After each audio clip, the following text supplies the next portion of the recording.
300 ఏళ్ల చరిత్ర, 108 ప్రదక్షిణల విశ్వాసం, పచ్చని ప్రకృతి మధ్య ఉండే దేవాలయం. ఇంత అద్భుతమైన ఆలయం సంగారెడ్డికి, హైదరాబాద్‌కి దగ్గరలో ఉందని మీకు తెలుసా?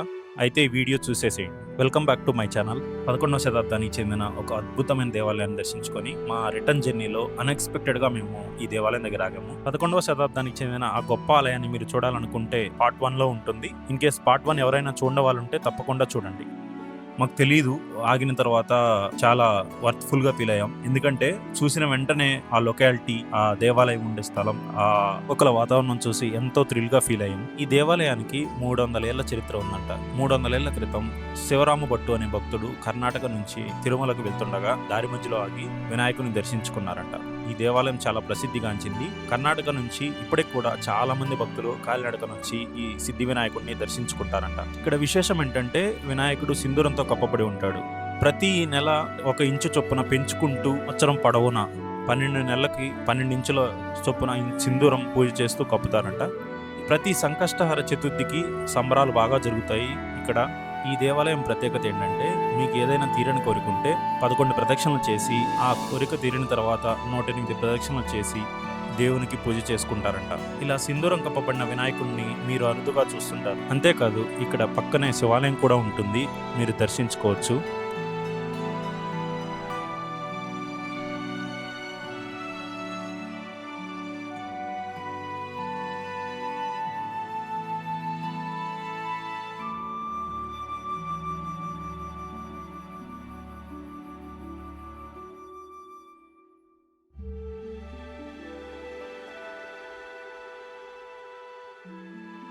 ఈ ఆలయాన్ని మీరు చేరుకోవాలంటే పటాన్ చెరువు దగ్గర నుండి 15 కిలోమీటర్స్ ఉంటుంది. సంగారెడ్డి నుంచి అయితే 10 కిలోమీటర్స్ ఉంటుంది.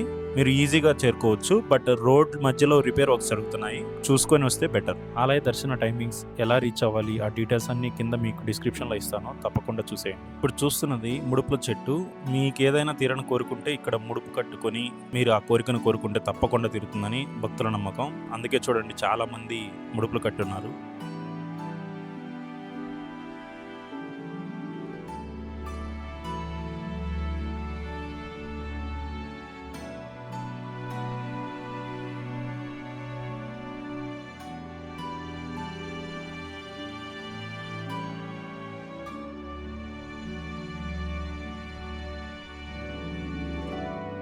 ఇక్కడ హోమాలు కూడా చేస్తూ ఉంటారు. ఇప్పుడు మీరు చూస్తుంది హోమం చేసే మండపం. ఈ ఆలయానికి 4 వైపులా ద్వారాలుంటాయి, 4 గోపురాలుంటాయి. చాలా అద్భుతంగా ఉంటుంది చూడడానికి.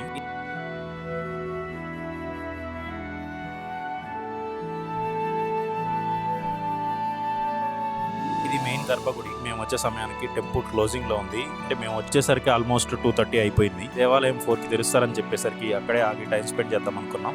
మాకు బాగా ఆకలిగా అనిపించింది. అదే టయానికి అక్కడ అన్నదానం చేస్తున్నారు. అక్కడ తినేసేసి వెయిట్ చేస్తూ ఉన్నాం. చుట్టుపక్కల గ్రీనరీ అంతా ఎంజాయ్ చేస్తూ ఉన్నాం.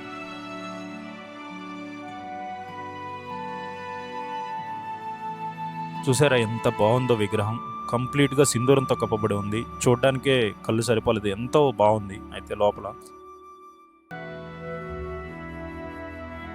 పక్కనే శివాలయం కూడా ఉంటుంది. వినాయక స్వామి గర్భగుడి పక్కనే ఆపోజిట్ సైడ్ ఇంకొక గోపురం ఉంటుంది. చూడడానికి చాలా బాగా అనిపిస్తుంది టెంపుల్ అయితే. చూడండి ఎటు చూసిన గ్రీనరీ చాలా పీస్ఫుల్ గా అనిపిస్తుంది. మీరు ఏదైనా టెన్షన్ లో వచ్చినప్పుడు ఇక్కడ కనుక కొంచెం టైం స్పెండ్ చేస్తే ఆ టెన్షన్స్ అన్ని మర్చిపోతారు కంపల్సరీగా. టెంపుల్ కు 4 వైపులా మీకు చెట్లుంటాయి, ఓపెన్ ప్లేసెస్ అని చూడడానికి చాలా బాగుంటుంది. ప్రజెంట్ అయితే చాలా మాడిఫికేషన్ చేస్తున్నారు. వాష్రూమ్స్ కానీ మీకు ఏదైనా అవసరం ఉంటే అవుట్ సైడ్ అవైలబుల్ గా ఉంటాయి. 4 కల్లా దేవాలయం తెరిచిన తర్వాత మేము దేవుడిని దర్శించుకొని హైదరాబాద్ కి స్టార్ట్ అయిపోయాం. ఈ అద్భుతమైన దేవాలయం చూసిన తర్వాత మీకు ఏ విధంగా అనిపించింది కమెంట్ బాక్స్ లో కమెంట్ చేయండి. ఇలాంటి గొప్ప దేవాలయాల చరిత్ర, ట్రావెల్ కంటెంట్ కోసం please like, share and subscribe to Wanderlust wheelers.